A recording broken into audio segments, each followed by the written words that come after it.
Hello everyone, learn about health চ্যানেলে আপনাদের সকলকে স্বাগত জানাই, যেখানে আপনারা স্বাস্থ্য এবং ওষুধ সম্পর্কে সঠিক ইনফরমেশন পেয়ে থাকেন। তো র্যানিটিডাইন ওষুধটি আপনারা কখন ব্যবহার করতে পারবেন বা আপনারা অনেকেই এই ওষুধ ব্যবহার করে থাকেন, আর কি কি চিকিৎসা ক্ষেত্রে এই ওষুধটি ব্যবহার করা হয়ে থাকে, বা এরকমও হতে পারে যে আপনার এই ওষুধটি ব্যবহারের ফলে লাভের থেকে ক্ষতি বেশি হয়ে গেছে। তাই এই ওষুধের ব্যবহারের পদ্ধতি, ব্যবহারের মাত্রা কি, বা কিছু সাইড এফেক্ট হতে পারে কিনা, তো তার জন্যই আজকের এই ভিডিওটা। তো ভিডিওটা পুরোটা দেখতে থাকবেন, আর হ্যাঁ, অবশ্যই চ্যানেলটিকে সাবস্ক্রাইব করে দিবেন এরকমই হেলথ এবং মেডিসিন সম্পর্কে সঠিক ইনফরমেশন পাওয়ার জন্য। তো চলুন ভিডিওটা স্টার্ট করি। এই র্যানিটিডাইন আমরা বিভিন্ন ব্র্যান্ডের বা কোম্পানির নামে পেয়ে থাকি, যেমন অ্যাসিলক, র্যানটেক, জিনটেক বা হিসট্যাগ আরও প্রভৃতি ব্র্যান্ডের নামে আমরা এই ওষুধটি পেয়ে থাকি। এই র্যানিটিডাইন ওষুধটি কিভাবে কাজ করে? র্যানিটিডাইন হলো একটি হিস্টামিন রিসেপ্টর ব্লকার। আমাদের পাকস্থলীর প্যারাইটাল কোষ থেকে HCl অর্থাৎ হাইড্রোক্লোরিক অ্যাসিড নির্গত হয়, আর এই প্যারাইটাল কোষে থাকে হিস্টামিন গ্রাহক যন্ত্র। আর আমরা যখন এই র্যানিটিডাইন ওষুধটি খাবো, অর্থাৎ হিস্টামাইন রিসেপ্টর ব্লকার প্যারাইটাল কোষের হিস্টামিন গ্রাহক যন্ত্রে আটকে গিয়ে সেইগুলিকে অকেজো করে দেয়।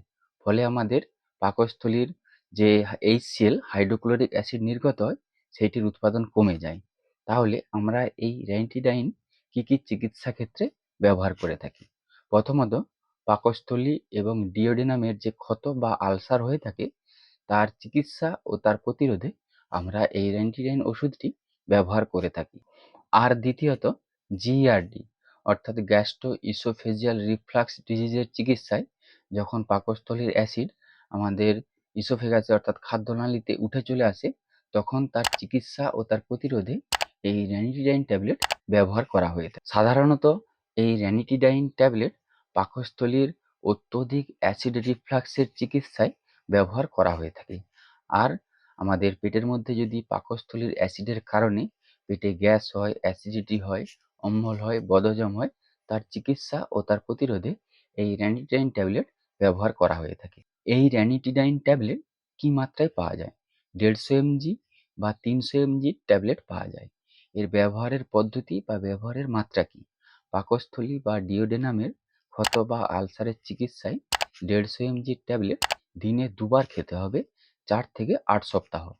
আর যদি GERD বা ইসোফেগাসের যদি কোনো সমস্যা হয়, সেক্ষেত্রে 7 থেকে 8 সপ্তাহ খেতে হবে 150 mg ট্যাবলেট।